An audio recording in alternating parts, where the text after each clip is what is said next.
Hello everyone, welcome to Home Science class. Today we will be continuing with the Unit 7 Principles and Methods of Preparation of Food. In the last class we were dealing with the methods of cooking. In that we have already covered with the air and water as a medium of cooking. In the medium air, the methods of cooking are roasting, baking, broiling or grilling. And when coming to the water, the methods are boiling, simmering and steaming. Now, we will be continuing with the next medium, that is steam. The methods are steaming, pressure cooking. In steaming, the food is cooked in the water vapor. Water, it is kept at the bottom of the pan, which when heated produces steam. Thereby, the food is cooked. This method requires the food to be cooked in the steam. This is generated from vigorously boiling water or liquid in the pan so that the food is completely surrounded by the steam and not in contact with the water or liquid. The water should be boiled before the food is placed in the steamer. Here, the food gets cooked at the 100 degrees Celsius. Steaming is a moist heat method of cooking that works by boiling water which vaporizes into steam. It is the steam that carries heat to the food. There are mainly two methods of steaming. One is direct method, another one is indirect method. In the direct method, the steam is applied directly to the food which is placed in the perforated rack, which is covered tightly with the lid. For example, idli, dokla, modak, etc.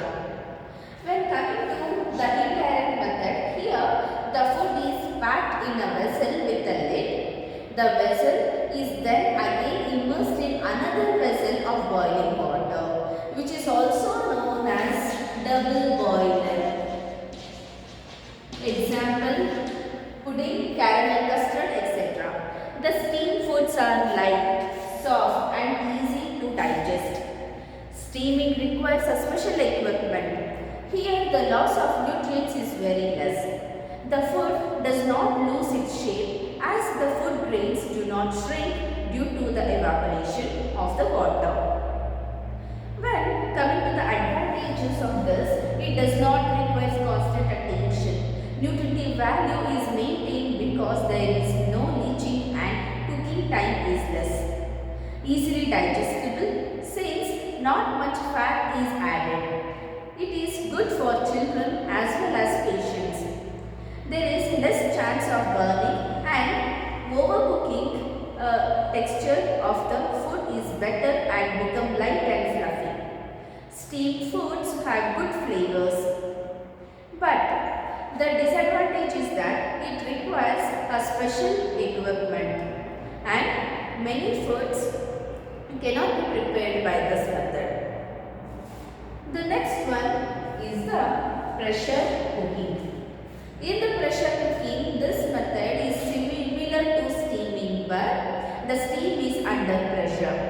A relative small increase in the temperature can drastically reduce the cooking time. And this fact is utilized with pressure cooking. In this, the escaping steam is trapped and kept under pressure so that the temperature of boiling water and steam can be raised and reduce the cooking time. Here, the temperature will be about 121 degrees Celsius and the pressure is of 15 psi. Our atmospheric pressure is reached and the time needed for cooking is reduced considerably, thereby saving the fuel. Pressure cooking is done in a pressure cooker. Rice, dal, potato, roots and tubers, etc. can be cooked in the pressure cooking or the pressure cooker. The different food items can be cooked simultaneously with the pressure cooker. Loss of nutrient is less, but skill and knowledge of using the pressure cooker is very much required. The advantages are it takes less time to cook. Many different kinds of items may be cooked at the same time. Fuel is saved. Require less attention. Nutrients or flavor loss may be less. Food is cooked thoroughly by this method. There is an indication of completion of cooking. There is less chances of burning. But here there may be the mixing of flavors. Food may be undesirably soft. Though knowledge of using the equipment is required, otherwise accidents can happen. The next cooking medium is the oil. The major use of cooking oil is a frying, where it functions as a heat transfer medium and contributes flavor and texture to the food. Here the methods are deep fat frying and shallow frying and saute. The very first one, that is the shallow fat frying. Shallow fat frying includes cooking the food slightly greased pan. Here less oil is required, like chapati, parota, dosa. In the preparation of these things and other food items, these could be prepared by this method. Shallow fat fried food are crisp outside and soft and tender inside. In shallow fat frying, the food is cooked in the fat or oil, but not enough to cover it. Heat is transferred to the food partially by contact with the heated pan and partially by convection currents of the food. This prevents local burning of the food by keeping away the intense heat of frying pan. And some of the examples of this are paratha, chapati, fish cutlets, etc. The finished dishes, how it will be? That will be crispy, brown outside, soft and tender inside. The iron content of the food will be increases when iron tawas is used. Non-stick coating pans can also be used in this method. Now, deep fat frying. In the deep fat frying, the food is totally immersed in the hot oil and cooked by the vigorous convection currents, and cooking is uniform on all sides of the food. Food is cooked by immersing the food in the heated oil. Here, a high temperature of 180 to 220 degrees Celsius is reached. Therefore, cooking is done very fast. Deep frying has to be done below the smoke point as fat start decomposing above the smoke point. Frying gives a special flavor and texture to the food. Fried foods are very crispy in nature. Fried foods are difficult to digest. Example, puri, bhaji, pakoda, samosa, chips. These are deep fat fried foods. Fried foods are expensive. Here, attention is required while cooking and very much care should be taken to avoid the accidents. Food may become oily or soggy due to the excess absorption of oil during frying. In most of the foods, the high temperature results in rapid drying out of surface and the production of a hard, crisp surface, brown in color. The absorption of the fat by the food increases the calorific value of the food. Generally, some 10% of the oil is absorbed, but larger amount of the fat is absorbed when oil are used repeatedly. The advantages are, of course, taste is improved along with the texture, increases the calorific value, faster method of cooking. In shallow frying, the amount of oil consumption can be controlled. Disadvantages may be sometimes the food may become oily and soggy with too much absorption of the oil. More attention is required. Food become very expensive. Fried foods takes longer time to digest. Repeated use of the heated oil may produce harmful substances and reduces the smoking point. The next one in this is the sauteing. This method involves cooking in just enough of oil to cover the base of the pan. This involves the use of less fat. The food is tossed occasionally to cook evenly. Some of the examples for this are vegetables, noodles, mushrooms, etc. are cooked by this method. This is one of the healthy way of cooking as the nutrients can be retained by this method. And in here, the food is tossed occasionally and turned over with a spatula to enable our pieces to come in contact with the oil and gets cooked evenly. Sometimes the pan is covered with the lid out, reducing the flame and allowing the food to be cooked till tender in its own state. The product obtained in cooking by this method is slightly moist, tender, but without any liquid or gravy. Food cooked by this sauteing are generally vegetables used as a side dishes in a menu. Heat is transferred to the food mainly by the conduction. And now, after the sauteing, sometimes combination. Next one is a combination. Sometimes combination of these things could be used. Combination. The preparation of the food, for example, in the preparation of the gobi Manchurian, first we will deep fry the gobi, that is after deep frying, that will be again sauteed in a pan by using limited oil.